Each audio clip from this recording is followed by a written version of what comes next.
Good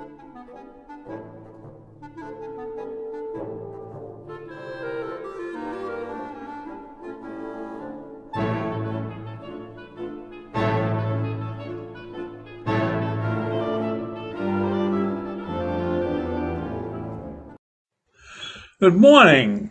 It's Wednesday, March 17th. So I'm talking today about voting rights. In Article 1, Section 4, the Constitution says the times, places, and manner of holding elections for senators and representatives shall be prescribed by each state legislature thereof. But the Congress may at any time by law make or alter such regulations. So why am I making such a pronouncement on a Wednesday in March?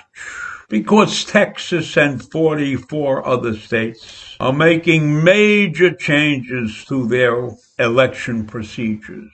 And in my mind, these election procedures are not improvements to the system, but they're reversals of the right to vote for many people in this country. And I believe there should only be one rule that allows a person to vote. And that rule is that they are a citizen of the United States. And I believe it doesn't matter what state you live in or what part of any state you live in. You should be able to vote without any problem. There should be one voting procedure, a universal procedure that all states adhere to. There should not be any regulations about where you live, or do you have a street address, or does your mail come to a post office box. You should not have to travel 200 miles to a polling place. These are things that have to be universal. Every state has to do the same thing. We cannot have people deciding that if you live on a reservation, you don't have a valid street address, therefore you cannot vote.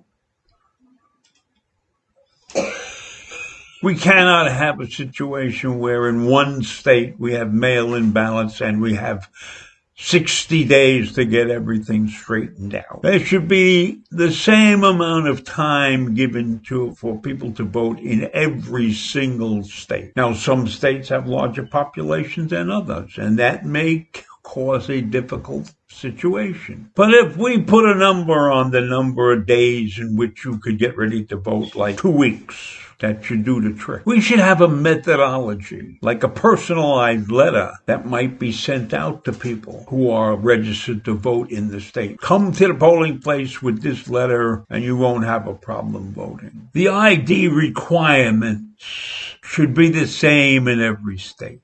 Early voting should be the same in every state. And there should be big penalties for errors. There should be one universal voting system, computer system, that we use across all the states. Then we can be sure of the integrity of that system. In the last election, many people believed the big lie that there was fraud because everybody was voting under a different system and nobody understood how their particular system differed from all the other systems. So mail-in ballots were a problem, and that shouldn't be the case. Because you shouldn't be picking up a mail-in ballot. You should have it sent to you and personalized so that when a person looks at that personalized letter, they know that this document was received through the mail and it's authentic. These are not difficult things to do. They will take time. And now it's the time to do them, but it's not the time to change the law. It's the time for all the states to get together and consolidate into one master plan for voting. The situation in every state is different. I understand that. But that doesn't mean that the system has to be different. The system can be universal.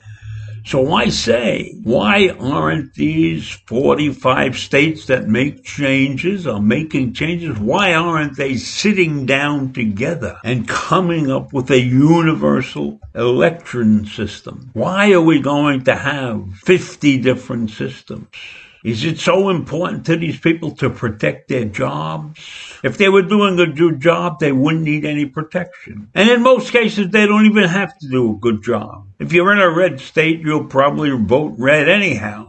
So what difference does it make in the system that elects people? The only difference can be to eliminate certain portions of your state population because you're afraid of how they're going to vote. That's not what this country's about. Everybody should be able to vote. Every vote should count, and every vote should be delivered in the same fashion. There's no sane reason at all for 50 different voting systems.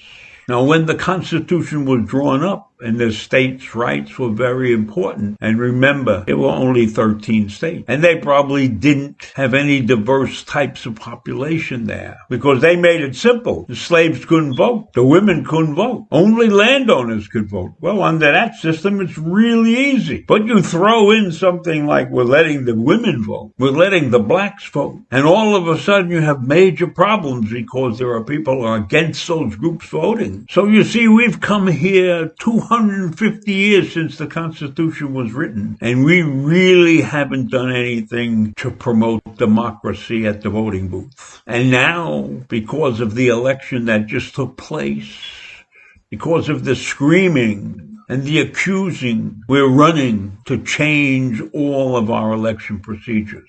And be honest, you know they're not changing them for the good. In most of these states, they are not being changed for the good. They are being changed to exclude people from voting. And I don't care which side of the aisle you sit on. That should be a crime in your mind. What I've noticed over the years is that the Republicans have done a much better job at controlling the voting process and making sure that they win the elections and maintain in the state legislatures.